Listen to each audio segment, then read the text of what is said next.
అప్పటి ప్రభుత్వము ఇవ్వలేదు కాబట్టి మీరు ప్రామిస్ చేసిండ్రు, ఛాలెంజ్ చేసిండ్రు, రాజకీయ సన్యాసం చేస్తామని చెప్పేసి మీరు ఛాలెంజ్ చేసిండ్రు కాబట్టి మిమ్మల్ని కోరుతా ఉన్నాను అధ్యక్ష, మీరు ఒక లెటర్ ఇవ్వండి. మీరు ఒక లెటర్ ఇస్తే 48 గంటల్లో సిబిఐకి మేము ఎంక్వైరీకి మేము పెట్టిస్తాం. మీకు ఇప్పుడు ఈడీకి ఏం సంబంధం ఉంటుంది అధ్యక్ష? మనీ లాండరింగ్కి దీనికి సంబంధం ఉంది అధ్యక్ష? మనం ఏం అడుగుతున్నాము? మనీ లాండరింగ్ ఇష్యూ కాదు ఇక్కడ జరిగింది 94,000 కోట్ల రాష్ట్ర ధనం, ప్రజల ధనాన్ని దుర్వినియోగం చేసేసి ఈరోజు అక్కడ మరి తప్పుడు కట్టడాలు కట్టినరు, నాణ్యత లేదని చెప్పేసి ఆ రోజు వెంటనే నేషనల్ డ్యామ్ ప్రొటెక్షన్ ఏజెన్సీ వచ్చేసి ఎంక్వైరీ చేసింది.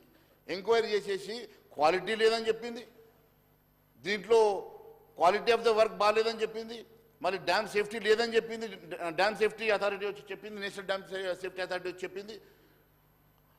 దాంట్లో ప్రాపర్గా కన్స్ట్రక్షన్ జరగలేదు, నాణ్యత లేదు, క్వాలిటీ లేదు, క్వాంటిటీ లేదు. అటువంటి దాన్ని నేషనల్ డ్యామ్ ప్రొటెక్షన్ అథారిటీ వచ్చి చెప్పిన తర్వాత కూడా మీరు దాని మీద ఇప్పటి వరకు రియాక్ట్ అయ్యి మరి ఒక ఎంక్వైరీ చేద్దాం. ఇప్పుడు జ్యుడిషియల్ ఎంక్వైరీ సాధ్యం కాదంటారు అధ్యక్ష. మరి ఏంది, వాట్ ఈస్ ద ఆప్షన్? ఏం చేయాలనుకుంటున్నారు?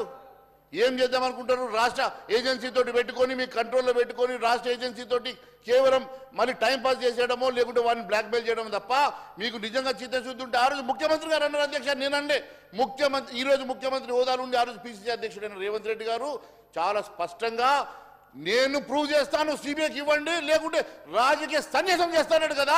మరి ఎందుకు వస్తున్నాడు? కారణం ఏంది? ముఖ్యమంత్రిగా ఎందుకు ఈరోజు యూటర్న్ తీసుకున్నాడు? చెప్పాల్సినటువంటి యూటర్న్ ముఖ్యమంత్రిని అడుగుతా ఉన్నాను. మరి